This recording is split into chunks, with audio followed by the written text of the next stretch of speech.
नमो अरिहन्ताणं नमो सिद्धाणं नमो वायरियाणं नमो वैज्ञायाणं नमो लोये सवसाहुणं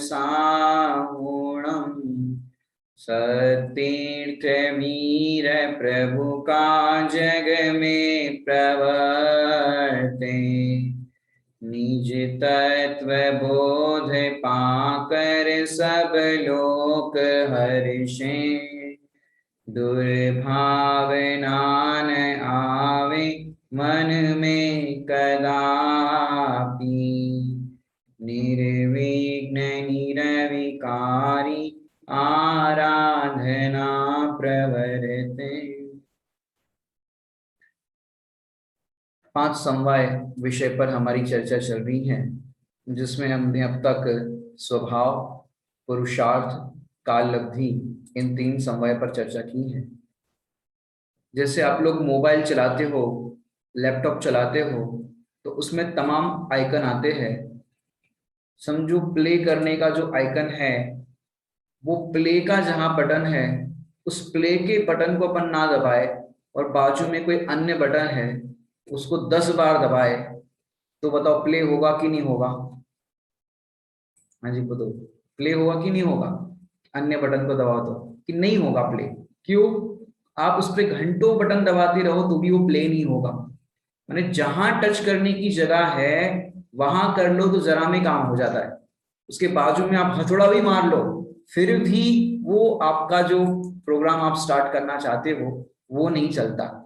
लेकिन हमको क्या लगता है कि हमारे बच्चे या हम देखो कितने एडवांस हो गए, हम मोबाइल चला लेते हैं, हम लैपटॉप चला लेते हैं, हम घर के सारे काम कर लेते हैं और भी सारे काम कर लेते हैं। तो अपने को ये लगता है कि मैं चलाता हूं, ऐसा हमको लगता है। माने जिस बटन को दबा करके आपको लगता है कि तुम चला रहे हो, वो तो 2 पैसे का भी नहीं है, माने बहुत कम रेट का वो बटन है। सोचो, माने गलत बटन दब जाए तो सारा डिलीट हो जाता है। जैसे किसी अनपढ़ आदमी के हाथ में मोबाइल दे दो कि भाई दिखाना जरा, और दिखाने के लिए दिया और गलती से उसने ऐसे ऐसे टच करने की जगह पे डिलीट बटन दबा दिया, तो क्या हुआ कि डिलीट हो जाता है सारा प्रोग्राम। और उस जो लिखा हुआ अपना मैटर है उसको कॉपी करने के लिए आपको लिखना नहीं पड़ता। पहले तो क्या होता था, एक ग्रंथ किसी ने लिखा तो उसकी नकल बनाने के लिए काफी मेहनत लगता था, पुरुषार्थ लगता था, इतना सब कुछ करना पड़ता था एक ग्रंथ के दूसरी ग्रंथ की कॉपी बनाने के लिए। पहले इस तरह से लिखे जाते थे। लेकिन आज इतनी टेक्नोलॉजी एडवांस हो गई है कि एक चीज है, उसको हजारों पेज भले ही क्यों ना हो, उसको कॉपी किया और दूसरे स्थान पर पेस्ट किया तो तुरंत उतना हो जाता है। आप व्हाट्सएप पे एक पीडीएफ फाइल ग्रुप में भेजते हो तो कितने हजारों लोग टेलीग्राम पे जुड़े हैं तो सबको वो फाइल पहुंच जाती है। मैंने कितनी सरलता से सबको ये चीज पहुंच जाती है, सबके हाथ में ये चीज आ जाती है। माने हमको क्या लगता है कि ये सब काम हम कर रहे हैं, हमने किया। ये टेक्नोलॉजी को बनाने वाले भी क्या सोचते कि मैंने ये टेक्नोलॉजी बनाई, लेकिन ये हम बना सकते हैं कि नहीं बना सकते? माने अभी मैं तुम्हें समझा रहा हूं तो मैं समझा सकता हूँ कि नहीं समझा सकता हूँ? समझा रहा हूँ कि नहीं समझा रहा हूँ? मैं समझा सकता हूँ कि नहीं समझा सकता हूँ कि ये सारी टेक्नोलॉजी आपको ये 5 समवाय के अंदर समझने मिल रही है। एक एक चीज को अपन समझ रहे हैं कि भाई एक कार्य जब होता है तो 5 फैक्टर होते ही होते हैं, स्वभाव, पुरुषार्थ, काल अवधि, भवितव्य और निमित्त। और अभी जो चर्चा अपनी होनी है वो है भवितव्य। क्या नाम है? भवितव्य। भवितव्य नाम सुना है आपने? कहां पर सुना है भवितव्य? बहुत सारी जगह पर ये भवितव्य आपको सुनने मिलता है, चाहे आप उसे होनहार भी कह लेते हो। होनी है सो होकर रहती है, माने वो सब जो कुछ भी होना रहता है वो सारा सब कुछ भवितव्य के अनुसार होता है, माने होने योग्य होता है। मैं चाहता हूं आप लोग सब अपने अपने कैमरे ऑन करेंगे तो हमको जुड़ान होगा, नहीं तो हम अकेले अकेले बोल रहे हैं ऐसी फीलिंग हमको आती है। और आप सब हो उपस्थित तो एटलीस्ट आपका भी इस तरह से समझने में आपको भी अच्छा लगेगा।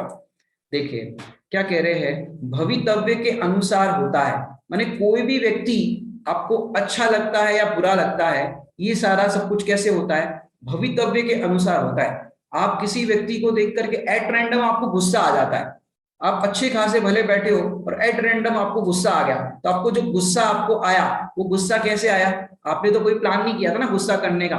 लेकिन एट रैंडम आपको गुस्सा आ गया, तो ये कैसे हुआ कि ये भवितव्य है, ये होने योग्य था। मैंने आप देखो, छोटे बच्चे आपके गोद के होते हैं, गोद में लेकर के आप जाते हो, खास तौर पर आप सफर करते हो या कहीं पर आप बाहर गए हो, शादी में हो, कहीं पर गए हो, अब गोद में बच्चा है छोटा सा। अब छोटा सा बच्चा है, गर्मी लगती है, जैसे हमको भी गर्मी लगती है तो हम भी कुछ ना कुछ उपाय करते हैं। अब बच्चे को गर्मी लगती है, भूख लगती है, तो बच्चे के पास और कोई ऑप्शन नहीं है कि वो बोल करके कहे, बच्चा रोने लगता है। गर्मी लगती है, उसको आकुलता होती है, भूख लगती है तो रोने लगता है। कहीं बाहर आप गए हो शादी वगैरह में, आपने देखा होगा बच्चा रोता है। अब अपन बच्चे को चुप करा दे, चुप हो जा, चुप हो जा, चुप हो जा, इस तरह से बच्चे को अपन चुप चुप करने की कोशिश करते हैं, और फिर भी बच्चा चुप नहीं होता है। तो अपन कहते हैं अब रोया है तो देख लेना, अब तुझे पड़ेगी, अब रोया तो देख लेना। तो जैसे ही हम बच्चे को ये करते हैं, और बच्चा तो बच्चा है और वो रोता है, और फिर मम्मी ने तो बोला देख मार पड़ेगी तेरे को, अब रोना मत, अब चुप हो जा, बिल्कुल भी अभी आवाज मत करना, चुप हो जा। और अपन इतना कहते भी है, लेकिन अपन मारना भी नहीं चाहते, अपना राजा बेटा है क्यों मारे। लेकिन बच्चा इतना रोने लगता है, जितना अपन कहते हैं ना चुप हो जा चुप हो जा, और मुंह मुंह खोल के रोने लगता है बच्चा, फुल साइज का मुंह करके रोने लगता है बच्चा। तो उस टाइम पे बच्चे की पिटने की योग्यता है, उसका भवितव्य पिटने का है, तो आप चुप करने की कितनी भी कोशिश करो, लेकिन बच्चा तो फिर रोता है और पिटता है। फिर अपने को अफसोस होता रहे, मैंने क्यों मारा मेरे बच्चे को, मेरा राजा बेटा। फिर आप उसको गले से लगाते हो, और अपने जो उस बच्चे पे हाथ उठाया, उसकी आपको गलती रियलाइज होती है कि नहीं मानना चाहिए था, लेकिन बच्चे का भवितव्य था ना पिटने का, तो आप उसको कैसे रोकोगे। ये उसकी योग्यता थी पिटने की, तो बच्चा पिटता ही है। ऐसे ही होने योग्य भवितव्य होता है, लेकिन हुई गलती की हमको अंदर में निंदा ग्रह होती है। जैसे जो दुकान में व्यापार करते हैं या बिजनेस करते हैं, किसी ने देखा हो, इस तरह से कस्टमर बन के जाते हो तो भी अपने साथ ऐसा होता है, या दुकानदार होते हैं उनके साथ भी ऐसा होता है। क्या होता है कि जैसे दुकानदार 100 रुपए का माल खरीद करके ले आया, 100 रुपीज की कोई चीज खरीद के लेके आया, और उससे सब हिसाब किताब जोड़ करके, क्योंकि 100 रुपए की भले ही उसने चीज खरीदी, लेकिन जहां से खरीद करके लेके आया तो वहां से लाने का एक्सपेंस, जो उसने लेबर लगाए उठाधरी करने के लिए उसका एक्सपेंस, और फिर जो उसका प्रॉफिट है वो सब, तो वो सब जोड़ करके उसने सोचा कि मैं ग्राहक आएगा तो 300 रुपए बताऊंगा। कितने की चीज है, 100 रुपए की चीज है, मैं 300 रुपए बताऊंगा। और ज्यादा कम से कम, मतलब कम से कम 150 में तो बेचूंगा, कम से कम 50 रुपए तो कमाऊंगा, 300 बोलूंगा। अगर कोई 300 में ले जाए तो ठीक है, नहीं तो 250 200, कम से कम 150 में तो बेचूंगा, 50 रुपए तो कमाऊंगा। ऐसा उसने मानस बना दिया था। अब हुआ क्या, दुकानदार ने दुकान खोली, और फिर एक ग्राहक आया, उसने दुकानदार ने कहा कितना, ये 300 रुपए की चीज है। तो उसने कहा कि आप 300 रुपए बहुत ज्यादा कह रहे हो, मैं 200 रुपए दे दूंगा, उससे ज्यादा नहीं दूंगा। अब ग्राहक कितने देने तैयार है, 200 रुपए, 200 रुपए देने तैयार है, तो देना चाहिए कि नहीं देना चाहिए। लेकिन माल के बिकने का भवितव्य नहीं है, माल को बिकना नहीं है, तो बोलेगा नहीं नहीं, 200 रुपए में नहीं मिलेगा, आपको कम से कम 250 रुपए लेंगे, 300 रुपए की चीज है, लेकिन ठीक है चलो 250 में देने के लिए तैयार हो। अब वो 250 रुपए वो कह रहा है, और वो 200 रुपए में लेने तैयार है, लेकिन वो कह रहा है भाई मेरे पास तो 200 रुपए का बजट है, मैं तो 200 रुपए में ले सकता हूँ। और वो ग्राहक चलते बना। अब वो दुकानदार सोच, और वो ग्राहक पीछे मुड़ मुड़ के भी देख रहा है, भैया दे रहे हो क्या। आप लोग ने भी कभी ऐसे दुकानदार में या कभी खरीदी करने गए हो, तो आप भी ऐसे गए होंगे कि भैया दे रहे हो क्या, नहीं तो फिर हम आगे जाते हैं, आगे दूसरी दुकान में और मिल रहा है। तो आप इस तरह से भी करते हो। फिर वो दुकानदार मन में सोचता है कि अभी नेक्स्ट टाइम अगर ये कस्टमर फिर से मुड़ा, तो उसको 200 रुपए में दे देंगे। अब आपके मुड़ने की योग्यता नहीं है, और उसका बिकने की योग्यता नहीं है, और वैसा ही भवितव्य माल का, तो वो मुड़ता भी नहीं है, या इस तरह से होता है। तो भवितव्य अनुसार वो वाणी होती है। अब उसने मन में सोचा था 150 रुपए में दे देंगे, लेकिन माल को बिकना नहीं है, वो 200 में खरीदने तैयार है, फिर भी नहीं हुआ। बोलो, मैंने कई बार तो होता है, आप दुकान में खरीदने जाते हो कि उसके बोलते हैं बोनी का टाइम है, बोनी बोलते हैं आप यहाँ क्या बोलते हैं, बोनी का टाइम है, या बोनी का टाइम है। अब 100 रुपए की चीज, तो उसने बोला कि भाई वहां तो और सस्ती मिल रही है, 80 में मिल रही है। अब आपने जैसे तैसे 100 रुपए की चीज भी थी, लेकिन कई बार सोचते कि बहुत दिन से माल पड़ा है, बिक तो रहा नहीं है, अपन एक काम करो बेच दो, तो 100 रुपए की चीज 90 में दे दी आपने। आपने सोचा बोनी का टाइम है, चलो ग्राहक अभी आ ही नहीं रहे, कोरोना का काल चल रहा है, ज्यादा ग्राहक भी नहीं मिल रहे, चलो 100 की चीज 90 में, तो ऐसे भी कभी बिक जाती है। वो सोचता है कि छोड़ो कोई बात नहीं, अगली बार हमारी दुकान पे आओगे उसमें हम आपसे खींच लेंगे, उसमें ज्यादा ले लेंगे आपसे पैसे, कोई बात नहीं, 100 की 90 में ले जाओ, अगली चीज में आपसे ज्यादा ले लेंगे। तो ऐसा भी होता है। मैंने अभी आपको ये प्रैक्टिकल दृष्टांत इसलिए देते हैं कि आपको ये फील होते हैं। जैसे आप दुकान में जाते हो ना, ये शक्कर क्या भाव है, तेल कैसे दिया, मूंगफली कैसे दिया, गोला कैसे दिया, केसर कैसे दी। और कोई चीज में आपको समझो किसी और दुकान से लियो तो भी फलानी जगह तो ये केसर इतने रुपए की मिल रही है, आप तो ज्यादा ले रहे हो, बोले चलो कोई बात नहीं आपके लिए इतना कर देते हैं, और दूसरी चीज में भी थोड़ा सा कम कर दिया, मैंने दो चीज में कम कर दिया और बाकी चीज में आपसे ज्यादा पैसे ले लिए। तो ऐसा भी हो जाता है, आपको लगता है कि देखो और जगह से मैं सस्ता लेकर के आया, लेकिन बाकी चीजों में आपसे पैसे कवर कर दिए उसने। तो आपके पैसे यदि जाना है भवितव्य में एक्स्ट्रा, तो कहीं ना कहीं से एडजस्ट होकर वो चले जाते हैं। तो होने योग्य भवितव्य होता है। अपन कई बार सोचते हैं कि इनके साथ अच्छा रिश्ता बना करके रखे, अच्छा रिश्ता बनाना भी चाहते हो किसी के भी साथ, अच्छा रिश्ता बन के रहता भी है, लेकिन समय बदलते रिश्ते बदलते देर नहीं लगती, समय बदलते रिश्ते बदल जाते हैं। और ये सब कैसे होता है, भवितव्य अनुसार होता है। मैंने पहले अच्छा रिश्ता था, अब वो बदल गया, क्योंकि परिणमन हर समय होता है, तो भवितव्य अनुसार होता है, होने योग्य होता है। हम लोग पूजन करते हैं, अभी 16 कारण की पूजन आप लोग ने सबने की होगी, 16 कारण की पूजन।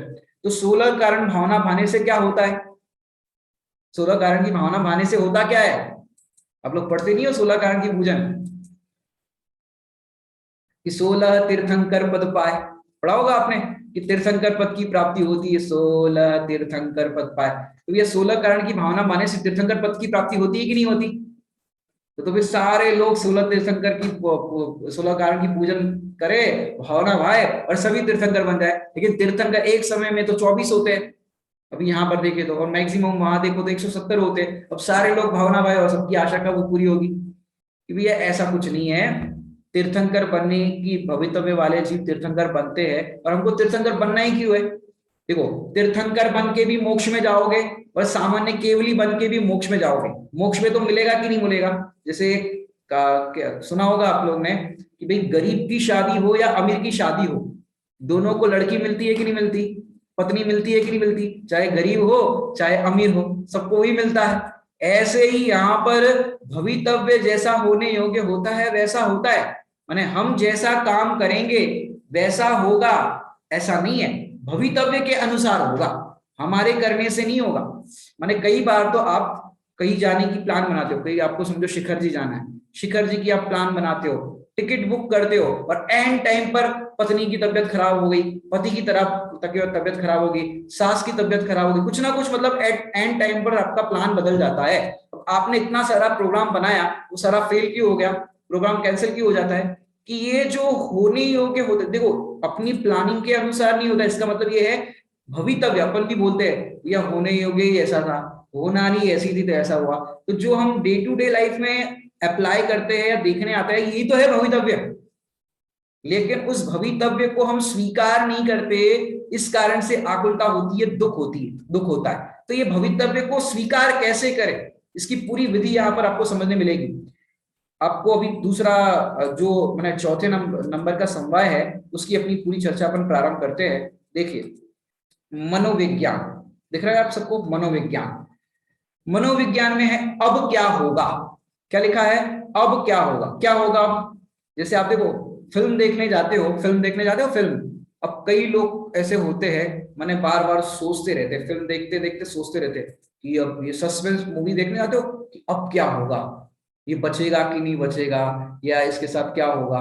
तो साथ में समझदार व्यक्ति होता है, वो बोलता है कि भाई जो डायरेक्टर ने फिल्म में स्क्रिप्ट लिखी है वैसा ही होगा, टेंशन मत लो, आप शांति से पिक्चर देखो, ज्ञातद्रष्टा बन करके देखो, अब क्या होगा ऐसा मत सोचो, जो पहले से फिक्स है वही होना है, आकुलता क्यों करना, ज्ञातद्रष्टा बनकर देखो, अब वो ऐसा कहेगा। लेकिन देखो होता क्या है कि होने योग्य होता है, अब क्या होगा उसकी आप चिंता मत करो, क्यों, जो भी हो रहा है वो सारा व्यवस्थित हो रहा है। इस चीज को समझने में, आज मैंने इसको समझने पर ज्ञाता दृष्टा रहने में बहुत फायदा है। क्यों, टेंशन नहीं होगी आपको, आकुलता नहीं होगी, ज्ञाता दृष्टा बने रहो। कैसे, कि जैसे मैं आपको बताऊं, 3 घंटे की फिल्म देखते हो आप लोग, 3 घंटे की फिल्म, 3 घंटे की फिल्म ज्ञाता दृष्टा भाव से देखते हो तो आपको आकुलता नहीं होती कि भाई जैसा जैसे सीन आता जाता देखते रहते हो, हंसते हो, रोते हो, गाते हो, सब आपका जो भी होता रहता है उसमें वैसा आप फील करते जाते हो, तो आपको आकुलता नहीं होती। जैसे 3 घंटे की फिल्म देखते समय ज्ञाता दृष्टा भाव से देखते हो, ऐसे ही जो सिद्ध भगवान है वो अनंत काल की फिल्म ज्ञाता दृष्टा भाव से देखते हैं तो उनको कोई फर्क ही नहीं पड़ता। सोचो, जैसे हम फिल्म को एक रोल की भांति देखे तो हमको आकुलता नहीं होती, वैसे सिद्ध भगवान हमारे ये सारे रोल देख रहे हैं, ये रोल को देखते हैं तो उनको आकुलता नहीं होती, मात्र ज्ञाता दृष्टा भाव से देखते रहते। तो फिर आप कहोगे कि पंडित जी हमारे हाथ में रहा ही क्या, अगर ऐसे ज्ञाता दृष्टा बन गए बैठ गए तो हमारे हाथ में रहा ही क्या। भाई तुम्हारा हाथ ही कहाँ है, पहले तो तुम्हारा हाथ है, तुम्हारा हाथ है क्या, कि तुम्हारा हाथ ही कहाँ है, कि तेरा हाथ ही कहाँ है। मैंने आत्मा के एंगल से कहे तो आत्मा का हाथ है ज्ञान। क्या है, ज्ञान। माने तेरे हाथ में कुछ भी नहीं है, माने आत्मा का तो मात्र ज्ञान ही है, और ज्ञान सदा काल ज्ञान रूप से परिणत होता है। माने अपन क्या करते हैं कि जो परिणमन हो रहा है उस परिणमन की व्यवस्था में हस्तक्षेप करते कि हम कर रहे हैं, हम कर रहे हैं, इस तरह का हम करते हैं। तो अगर हम वास्तव में करने लग जाए तो क्या होगा, हम यदि करने लग जाए तो क्या होगा कि आपकी व्यवस्था यदि आपके हाथ में दे दी जाए तो फेल हो जाएगी। क्या कहा, आपकी व्यवस्था यदि आपके हाथ में दे दी जाए तो फेल हो जाएगी। कैसे हो जाएगी, कि जैसे रात को सोते समय कितनी बार श्वास लेना,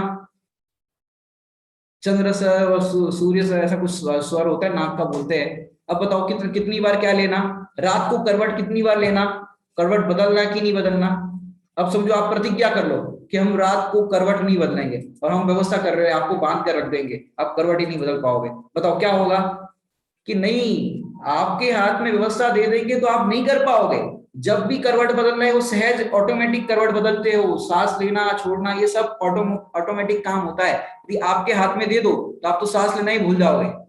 कई बार तो होता ना, अरे हम तो पानी पीना ही भूल गए, इतने काम में लगे पानी ही नहीं पिया हमने, सवेरे से काम में इतने लगे पानी नहीं पी पाए। तो आप पानी पीना भूल जाते हो यदि सांस लेने के बारे में ऐसा हो जाए तो। माने करता है वो सुखी है कि ज्ञाता है वो सुखी है। माने आप करने जाते हो तो सुखी होते हो कि ज्ञाता रहते हो तो सुखी होते हो। मैंने देखो प्रश्न करता हूं आपसे कि जिस घर में संयुक्त परिवार होंगे उसमें आप अपनी लड़की देना चाहोगे कि नहीं देना चाहोगे। संयुक्त परिवार, ज्वाइंट फैमिली, आपकी लड़की देना चाहोगे कि नहीं देना चाहोगे, कि जिसमें 100 लोगों का परिवार है। अब सोचो 100 लोगों का परिवार, अब कितने लोगों का क्या करना पड़ेगा। बूढ़ी अम्मा जी भी है, 10 साल से बिस्तर पे पड़े हैं, उनकी सेवा करनी पड़ेगी।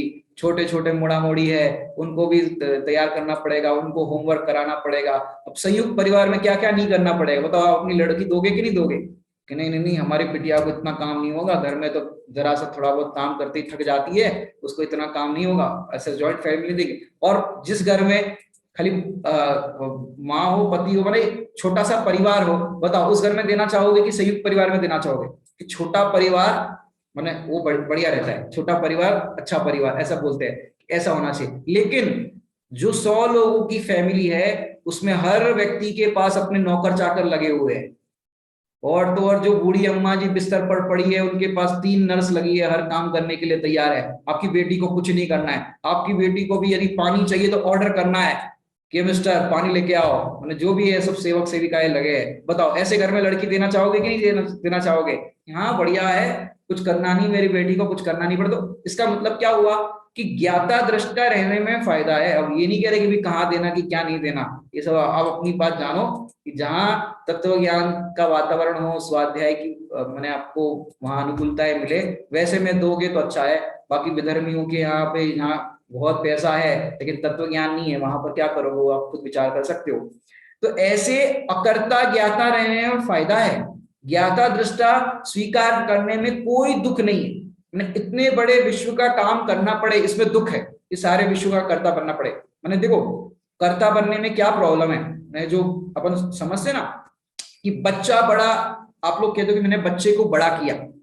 बच्चे कौन पाल रहा है, कि मैं पाल रहा हूं, माता पिता ऐसे कहते हैं। अब बच्चा माता पिता से कंप्लेन करे, क्या करे, माता पिता से कहे कि आपने हमें बड़ा किया, तो माता पिता कहेंगे हाँ हमने पाल पोस करके तुम्हें बड़ा किया।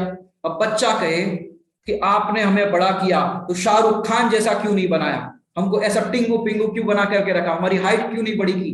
अब ऐसी बच्चा कंप्लेन करे कि ऐसा क्यों किया, और मेरे 2 दांत बाहर क्यों है, आपने अच्छे से क्यों नहीं पालन पोषण किया। अब बच्चे ऐसे कंप्लेन करे तो क्या होगा।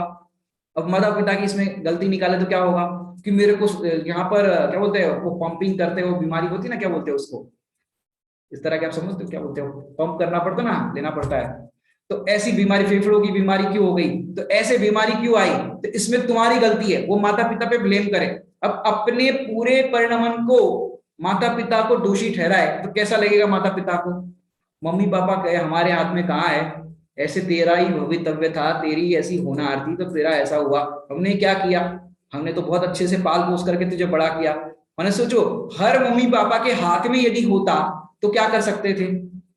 भवितव्य अगर मम्मी पापा के हाथ में होता तो कौन माता पिता चाहेंगे कि मेरा बेटा क्लर्क बने, झाड़ू वाला बने, मेरा बेटा चपरासी बने? कौन माता पिता चाहते बताओ? गरीब से गरीब हो गए वो नहीं चाहते कि मेरा बेटा ऐसा करे। हर माता पिता ये चाहते कि मेरा बेटा तो मोदी बने, नरेंद्र मोदी देश का प्रधानमंत्री बने। हर माता पिता ऐसा चाहते कि ऐसा बने। तो ऐसा चाहते, कोई भी नहीं चाहेगा कि गृह मंत्री बने, सबके सब चाहेंगे नरेंद्र मोदी बने, प्रधानमंत्री बने। लेकिन सदा काल एक जैसा परिणमन नहीं होता है, एक जैसा परिणमन हो ही नहीं सकता। क्यों? कि परिणमन हर समय बदलता रहता है, व्यवस्थाएं बदलती रहती है। ये अच्छी बात है कि व्यवस्थाएं परिणमन बदलता रहता है। मान देखो जैन समाज में गरीबी होनी चाहिए कि नहीं होनी चाहिए? आप लोग अपने एक्सप्रेशन दे सकते हो। जैन समाज में गरीबी होनी चाहिए कि नहीं होनी चाहिए? होनी चाहिए जैन समाज में। आप लोग कह रहे हो नहीं होनी चाहिए। तो मुझे एक बात बताओ, आपके घर में शादी होगी, आपके घर में कोई फंक्शन होगा, तो वो रोटी वाली बाई आएगी, भोजन बनाने वाली बाई आएगी, तो किसको बुलाओगे? इसको बुलाओगे? किसको बुलाओगे? कि भाई जैन जैन परिवार में कोई गरीब फैमिली से हो जिसको आवश्यकता हो आजीविका की, तो जैन बनाने कम से कम आएगी तो पानी छान के करेगी, शुद्ध चौका से पूरा संभाल के करेगी। अब कोई अजैन को बुला दोगे तो वो तो पूरा मिटाई देगी, तुम्हारा धर्म भ्रष्ट कर देगी। तो जैन परिवार में भी गरीब होने चाहिए, उनको भी आजीविका मिलनी चाहिए कि जब भी अपने घर में कार्यक्रम हो तो उनको बुला दो भैया, और थोड़ा सा कुछ और दे दो, उसको एक साड़ी दे दो एक्स्ट्रा, कि आपके वहां पर काम करेगी तो उसको भी रोजगार मिल जाएगा, और आपका भी जो धर्म है जैन धर्म के अनुकूल आप जो चरणानी पालते हो उसका भी पालन हो जाएगा। अब गरीबी होनी चाहिए कि नहीं होनी चाहिए? अब हम ये नहीं कह रहे कि भाई गरीबी वाले को हम बढ़ावा दे रहे हैं, कि भाई आपकी ये योग्यता है, आपका भवितव्य है कि आपको ये मिला, ये भी आपके पुरुषार्थ से आपको मिला है, आपके ही कर्मों के उदय से मिला है। लेकिन उसमें भी यदि आप उससे भिन्न देखो कि मैं रोटी बनाने वाली बाई नहीं, मैं तो मात्र ज्ञाता दृष्टा हूं, उस समय आपको फिर पुण्य बंधेगा, और फिर आगे फिर बार बार आपको रोटी बनानी नहीं पड़ेगी, और तो क्या रोटी खानी भी नहीं पड़ेगी, असरी सिद्ध पद की प्राप्ति हो जाएगी। तो आप ऐसे विचार करो, मैंने गरीबी होनी चाहिए ये बात नहीं कह रहे, मैंने आपको जैसा भी शरीर मिला है, जो कुछ भी मिला है, ये आपके पुरुषार्थ का फल है, क्योंकि उनको भी रोजगार मिलेगा, आपके लिए शुद्ध भोजन की व्यवस्था बनेगी। माने ये जो गरीबी अवस्था भी होती है वो किस कारण से होती है, ये भी आप विचार करना, किस कारण से होती है। जैसे गरीब लोगों को 2 रुपए का 2 रुपए किलो चावल मिलता है, 1 रुपए किलो गेहूं मिलता है, पता नहीं कितना मिलता है, मेरे से पूछने मत आना, ये तो हम दृष्टांत में कह रहे हैं कितना राशन में सस्ता मिलता है। तो कई लोग सोचते हैं कि इनको बढ़िया है, सस्ता सस्ता सब कुछ मिलता रहता है और अच्छी अच्छी चीज मिलती रहती है। स्कूल के अंदर गर्ल्स को फ्री साइकिल बांट दी जाती है सरकार की तरफ से कि ये लड़कियों को बहुत अच्छा है। अब जितने लड़के हैं, जिस दिन साइकिल बंटनी होती है तो सारे लड़के एक तरफ खड़े हो जाते हैं कि लड़कियों का भाग्य बहुत बढ़िया है, इनको साइकिल मिल रही है फ्री में, किताबें मिल रही है फ्री में। तब सारे लड़के उस साइकिल के चक्कर में अपने पुरुष पर्याय का पुण्य कन्वर्टेड इनटू स्त्री पर्याय। अब स्त्री पर्याय का कितना दुख है वो दिखाई नहीं देता, एक साइकिल के चक्कर में स्त्री बनने तैयार है कि भैया अच्छा है, बढ़िया स्त्री बन जाएंगे तो साइकिल फ्री में मिलेगी, लेकिन कितना दुख है स्त्री पर्याय का, आप समझ सकते हो। तो ऐसे हम अपना पुण्य पाप में कन्वर्ट कर देते हैं। एक दृष्टांत देकर के आगे बात करेंगे कि जैसे एक सेठ जी चप्पल ठीक कराने के लिए, चप्पल उनके रास्ते में टूट गई, चप्पल ठीक कराने के लिए जो चप्पल सुधारने वाला होता है उसके पास पहुंच गए और उसने कहा कि ठीक है सब करके देते हैं। तो उसने एक कील ठोकी, कितनी? एक कील ठोकी, और फिर कहा, उसने कहा कितने रुपए? उसने कहा सेठ जी 10 रुपए। अरे क्या बात करते हो, कितना लूटते हो, एक कील ठोकी और 10 रुपए मांगते हो, बहुत ज्यादा प्रॉफिट है तुम्हारा। तो वो जो सुधारने वाला था उसने कहा सेठ जी एक काम करो, मेरे बाजू में यहाँ पर जगह है, आप भी कल से ही काम शुरू कर दो, आपको अगर ज्यादा लग रहा है तो। अरे तुम इतने बड़े सेठ हो, काय के लिए उसके साथ भिड़ रहे हो? अरे ठीक है 10 रुपए कभी कभार जरूरत पड़ती है, ठीक है। मैंने उस वैसे लोगों से वैसे बात करने लगे। तो ऐसे आप अपना पुण्य खत्म करते हो, इसमें ज्यादा प्रॉफिट है तो फिर वो काम शुरू करोगे क्या? हम कौन है, वो काम करेंगे क्या? तो ऐसे अपना जो कुछ भी अपने को दिखाई देता है उस रूप, माने सारी व्यवस्थाएं, सब कुछ जितना भी आपको दिखाई दे रहा है सब इतना व्यवस्थित है, अपन व्यवस्थित को व्यवस्थित नहीं समझते, सारी चीजें व्यवस्थित है। अब क्या होगा ये प्रश्न ही नहीं है, होने योग्य ही होगा। दूध में शक्कर डाले हैं तो दूध मीठा ही होगा, उसकी चिंता मत करो कि क्या होगा। मैंने देखो होने योग्य होता है। आज आज एक ऐसी घटना घट गई। आज ऐसा हुआ कि भाई मैं सोच रहा था आज मैं रोटी बनाऊं। अब रोटी रोटी बनाने का मेरा मूड था। अब रोटी बनाने बनाने के लिए मैंने आटा भी लगाया। अब आटा थोड़ा कठिन हो गया, मतलब नरम नहीं हुआ, आटा थोड़ा कठिन हो गया। तो हमने सोचा कि अब कोई बात नहीं, कठिन हो गया है और अभी लेट भी हो रहा है, तो हमने सोचा पूड़ी बना दे। तो फिर हमने रोटी का प्रोग्राम कैंसिल कर दिया। पूड़ी बनाने के लिए बेल के रख दी और सब बेल के रख दी और फिर कढ़ाई चढ़ा दी, तेल लगा दिया और फिर तलने के लिए करा। अब देखो आज मेरे हाथ के जलने की योग्यता थी तो 2-3 बार ऐसे करने में और छींटे उड़ गए।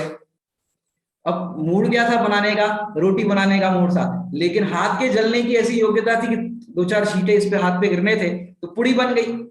अब पूड़ी खान देखो, पूड़ी के खाने की भी योग्यता, हाथ के जलने का भी भवितव्य, सारी चीज मैच होती है। अब हम बताओ करता है कि नहीं करता है? कि करता नहीं है। जब तुम्हारे हाथ के जलने की योग्यता है, पूड़ी के परमाणु बन करके तुम्हारे पेट में जाने की योग्यता है, तो तुम कर क्या सकते हो? मैंने कई बार होता है ना, आज मूंग की दाल बना दे और होता है कि आज तो ये दाल खत्म होगी अब दूसरी बना दो। मैंने हमारे हाथ में है ही क्या? जो कुछ भी होता है होने योग्य होता है, इससे ये स्वीकार होता है। मैंने यहाँ पर देखिए अपर नाम देखिए सबसे पहले। अब क्या होगा इसके बाद देखिए मनोविज्ञान के नीचे अपर नाम नियति। नियति को पिछले वाले समवाय में देखा था, लेकिन यहाँ पर थोड़ा सा और अपन देखते हैं। भवितव्य का दूसरा नाम यहाँ पर नियति भी है। भवितव्य जो है, जो अभी समवाय की चर्चा अपने प्रारंभ की है, भवितव्य भू धातु से बना है। कैसे बना है? भू धातु से। माने भवितव्य माने होने योग्य लिखा है। भवितव्य मतलब होने योग्य होता है, कर्तव्य नहीं लिखा कि ये करने योग्य है। भवितव्य माने होने योग्य होता है, भू धातु से बना है। माने आप 24 घंटे जो भी भाषा बोलते हो, वो चाहे जैन हो या अजैन हो, क्या बोलते हो? भवितव्य की भाषा बोलते हो। क्या बोलते हो? भवितव्य की भाषा। जैसे गेहूं बिन गए, बोलते हो कि नहीं बोलते? भोजन हो गया, बर्तन मंज गए, बोलते हो कि नहीं? आप बर्तन मांज लो, या इस भाषा ऐसी नहीं बोलते हो। बर्तन मंज गए, भोजन हो गया, गेहूं बिन गए, पापड़ बन गए, बिस्तर हो गए। हर चीज जितनी भी भाषा आप बोलते हो, सारी होने योग्य की भाषा बोलते हो। कितने भी आप काम कर लो, पेपर बन गया, एग्जाम हो गई, तो सारा होने योग्य ही भाषा आप बोलते हो। गुस्सा आ गया तो होने योग्य हुआ ना, आपने किया थोड़ी ना, तो होने योग्य होता है। इसका मतलब क्या हुआ? भवितव्य के खिलाफ कंप्लेन नहीं होती। अगला बिंदु, भवितव्य के खिलाफ कंप्लेन नहीं होती। जैसे आपको गर्मी के दिनों में दोपहर में कभी बाहर निकल के देखो, इस समय गर्मी के दिनों में बाहर निकल के देखो और इतनी गर्मी, सूरज तप रहा है।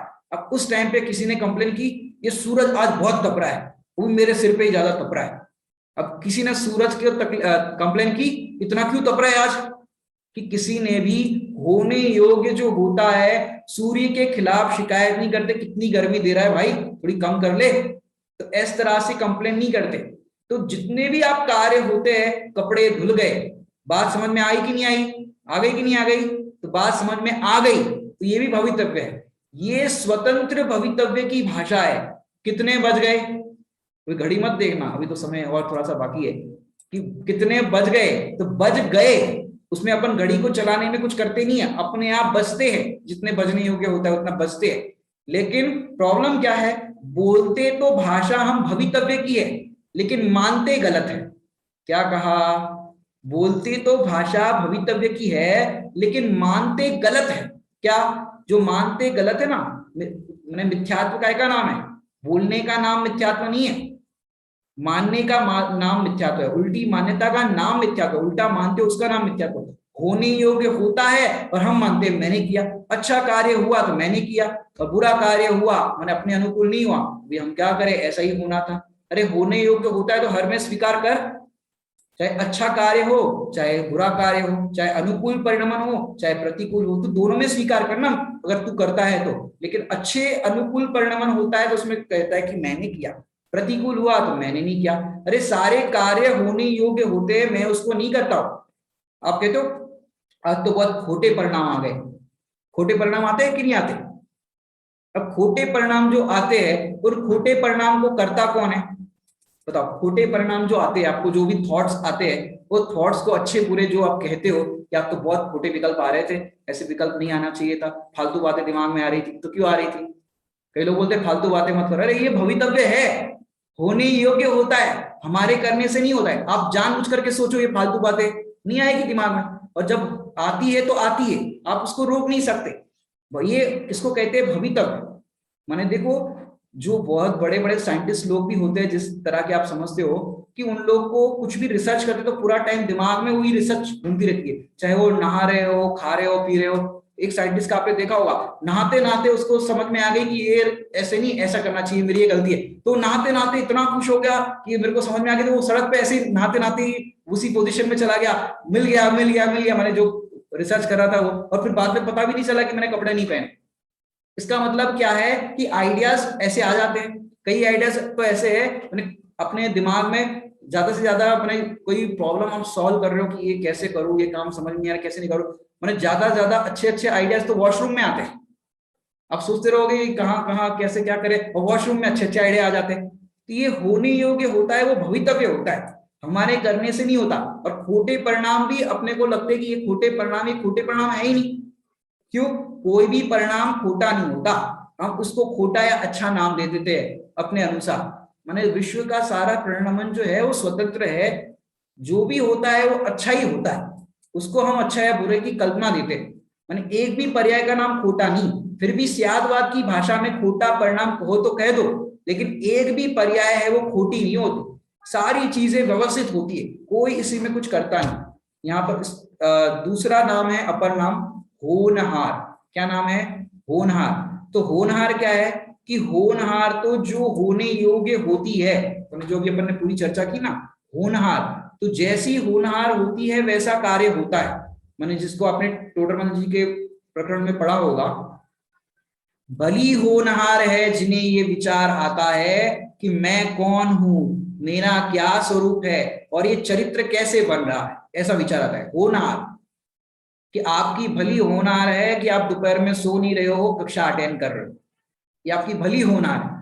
नहीं तो फिर क्या होता है, कई लोग तो चलो सो, क्या करना, कब तक सुनना, कैसे सुनना, क्या सुनना, तो ऐसे होनहार वाले भी जीव होते हैं। तो आपकी भली होनहार है कि आपको ये विचार आता है।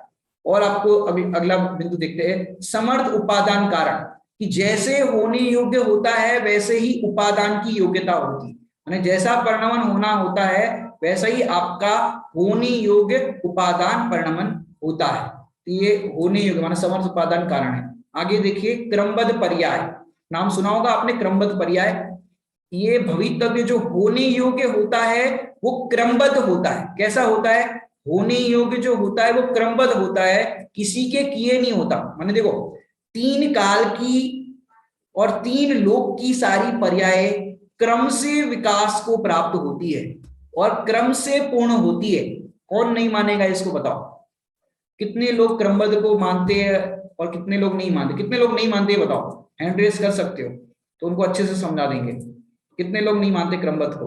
सब लोग मानते हैं क्रमबद्ध को, कि जो भी पर्याय होनी है क्रम से होगी और क्रम से पूर्ण होगी। दृष्टांत से आप कुछ समझ सकते हो, दृष्टांत देते हैं आपको क्रमबद्ध पर्याय का, कि बालक के विकास का क्रम है, बालक होता है उसके विकास का क्रम है, पहले गर्भ में आना, फिर क्रम क्रम से 9 महीने गर्भ में विकास होना, फिर बालक का जन्म होना, फिर बालक बालक है वो युवा होगा, फिर प्रौढ़ होगा, फिर वृद्ध होगा। अब ऐसा हुआ कोई बालक कि बालक गर्भ में से पैदा जैसे ही हुआ, जन्म हुआ, वैसे बुढ़ा पैदा हुआ? ऐसा कोई बालक आज तक पैदा हुआ है कि बुढ़ा पैदा हुए? कि नहीं, बालक पैदा होगा तो फिर गर्भ से होगा तो जन्म में जैसा बालक होता है नवजात शिशु वैसा ही होगा, कोई बूढ़ा पैदा नहीं हुआ, इतनी बड़ी दाढ़ी है और ऐसे उसके पूरा बॉडी स्ट्रक्चर है, बूढ़े बूढ़े आदमी, ऐसा नहीं होता। तो जो भी है वो क्रम से होता है, विकास होता है। खिचड़ी बनाते हो तो खिचड़ी बनाने का भी क्रम है। कहीं आप ऐसा करते हो कि अपन ने दाल चावल को सीधा उठाए और फिर सीधे कुकर में डाले, पानी डाला और खिचड़ी बना दी, और फिर सोचा अरे मैंने दाल चावल तो पीने ही नहीं, और फिर मैंने 3 बार तो दाल चावल को धोए ही नहीं, अरे फिर से अपन क्या करो, खिचड़ी तो तैयार हो गई, अब उसको 3 बार धो, अब बीनो। कोई ऐसा करता है? कि उसका क्रम है, पहले बीनेंगे, फिर 3 बार धोएंगे, फिर उसको अपन चढ़ाएंगे कुकर पे। ये हर चीज का कोई क्रम होता है कि नहीं होता? तो क्रम से कार्य होता है कोई भी काम। आम पकने का भी एक क्रम है, पहले छोटी छोटी अमियां आएगी, फिर उसका खट्टा स्वाद होगा, फिर मीठा होगा, फिर इस तरह से पूरा उसका आम के अंदर भी विकास होता है। आप लैपटॉप भी ऑपरेट करते हो तो एक क्रम है, कोई भी टाइप करना हो, कुछ भी करना हो तो पहले फाइल खोलोगे, फाइल खोलने के बाद आप जो भी उसमें फंक्शन सिलेक्ट करना है वो करोगे। तो हर चीज का कोई ना कोई एक क्रम होता है। जैसे छोटे छोटे बच्चे हैं, अब छोटे छोटे बच्चे, जैसे ही बच्चा पैदा हुआ और इतनी बड़ी मूछें आ गई, बताओ ऐसा होता है कोई बच्चा, मूंछों वाला बच्चा पैदा हुआ है किसी का? कि नहीं होता। क्रम से ही विकास होता है हर चीज का, कोई अक्रम पर्याय नहीं होती। माने आप देखो तो कोई भी पर्याय अक्रम नहीं होती, सारी पर्याय व्यवस्थित होती है, सब कुछ व्यवस्थित होता है। तो फिर हम क्यों आकुलता करें? जो होने योग्य होना है वो होगा, हम क्यों आकुलता करें? माने ये भवितव्य को हम स्वीकार नहीं करते, जो होने योग्य होता है तो इसको कोई नहीं टाल सकता। ये भवितव्य होनी है, वो होकर रहती है। तो ये जब भवितव्य को हम समझेंगे कि सारा परिणमन भवितव्य अनुसार होता है, होने योग्य होता है, हमारे किए नहीं होता। अगला बिंदु देखते हैं, शुद्धाशुद्ध पर्याय। अपर नाम के अंदर अगला बिंदु है शुद्धाशुद्ध पर्याय। कि शुद्धाशुद्ध पर्याय में शुद्ध और अशुद्ध पर्याय, माने पंचम गुणस्थानवर्ती की जो पर्याय होती है, जो पंचम गुणस्थान जो है उसमें शुद्धता भी है। कैसी शुद्धता? कि दो कषाय चौकड़ी के अभाव में जो प्रकट हुई है वीतरागता, उसको कहते हैं शुद्धता। क्या कहते हैं? शुद्धता। दो कषाय चौकड़ी के अभाव में जो प्राप्त हुई है वो शुद्धता, उसको कहेंगे शुद्धता। और जितनी कषाय चौकड़ी बाकी है उसको क्या कहेंगे? अशुद्धता। तो उसमें आप देखो विरोधी हिंसा होती है, किस प्रकार होती है? गृहस्थ की भूमिका में देखा जाए तो विरोधी हिंसा, कि कभी परिवार पे संकट आ जाए, धर्म पे संकट आ जाए, तो उसका विरोध कर सकता है, इस भूमिका में है तो उतनी उतनी तो अशुद्धता है। तो शुद्ध पर्याय के बाद अशुद्ध होनी चाहिए, माने सम्यक दर्शन होने के बाद भी गिरना चाहिए। तो ये शुद्धाशुद्ध पर्याय है, ये व्यवस्था बहुत अच्छी है। माने देखो, पहली बार ही दौड़े और ओलंपिक में जीत जाओ, ऐसा होता है क्या किसी का? कि नहीं होना चाहिए। क्यों? हर व्यक्ति को सफलता सदाकाल नहीं मिलती, ये अच्छी बात है। अगर सदाकाल सफलता मिलती रहे, ये जीव सीखेगा कैसे, आगे बढ़ेगा कैसे?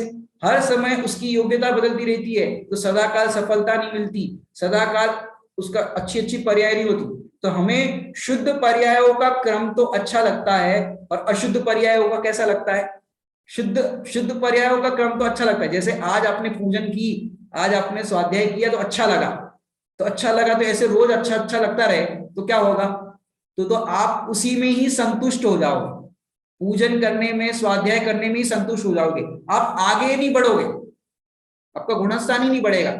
जब आप गिरते हो तो और पुरुषार्थ करते हो, आज आपके विकल्प पूजन में नहीं लगे तो कल और अच्छे से लगाने की कोशिश करते हो, और अच्छे से आप आत्मा में उपयोग लगाते हो। तो गिरना ये तो अच्छी बात है, आप गिर करके संभलते हो, आगे बढ़ते हो, ये अच्छी बात है।